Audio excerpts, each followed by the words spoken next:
ঝিনাইদহে মাদকদ্রব্য অধিদপ্তরের হিসাবরক্ষক রাকিবুলের ভুয়া পরিচয়ে ভয়ানক প্রতারণা।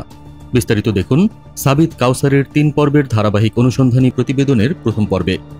ঝিনাইদহ মাদকদ্রব্য নিয়ন্ত্রণ অধিদপ্তরের হিসাবরক্ষক রাকিবুল হাসানকে ঘিরে বেরিয়ে এসেছে ভয়াবহ সব তথ্য। কাগজে কলমে তিনি সামান্য একজন হিসাবরক্ষক হলেও নিজেকে পরিচয় দেন ঢাকা বিশ্ববিদ্যালয়ের আইবিএর প্রাক্তন শিক্ষার্থী এবং উচ্চপদস্থ কর্মকর্তা হিসেবে। সামাজিক যোগাযোগ মাধ্যমে সাজানো প্রোফাইল আর আড়ম্বরপূর্ণ লাইফস্টাইলে তৈরি করেছেন ভুয়া সম্মান, আর এই পরিচয়ের আড়ালেই চলছে কোটি টাকার প্রতারণার সিন্ডিকেট। সূত্র জানায়, রাকিবুল দীর্ঘদিন ধরে বিভিন্ন সরকারি অফিসে, বিশেষ করে passport office, Jhenaidah BRTA, sub registry office সহ আর্থিক প্রতিষ্ঠানে ফোন দিয়ে মাদকদ্রব্য নিয়ন্ত্রণ অধিদপ্তরের এডি পরিচয়ে প্রভাব খাটান। কথিত সুপারিশ আর প্রতিশ্রুতির নামে হাতিয়ে নেন মোটা অঙ্কের টাকা।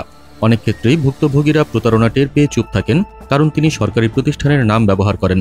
স্থানীয়দের দাবি, একজন সাধারণ হিসাবরক্ষকের জীবনযাত্রা এমন হওয়া সম্ভব নয়। দামি পোশাক পরিচ্ছদ, বিলাসী চলাফেরা ও দাপুটে ব্যবহার দেখে অনেকেই তাকে উচ্চপদস্থ কর্মকর্তা মনে করে প্রতারিত হয়েছেন। এভাবে বহুদিন ধরে একের পর এক ভিন্ন পরিচয় ব্যবহার করে প্রতারণার জাল বিস্তার করেছেন রাকিবুল হাসান। সচেতন মহলের প্রশ্ন, একজন সামান্য হিসাবরক্ষক কিভাবে এতদূর যেতে পারে? রাষ্ট্রীয় প্রতিষ্ঠানের নাম ব্যবহার করে তার এই প্রতারণা শুধু ব্যক্তিগত দুর্নীতি নয়, বরং সরকারি দপ্তরের ভাবমূর্তিকে মারাত্মকভাবে ক্ষুণ্ণ করছে। দর্শক, পরবর্তী পর্বে থাকছে রাকিবুলের মদতদাতা ও টাকার হদিসের চাঞ্চল্যকর তথ্য নিয়ে বিস্তারিত।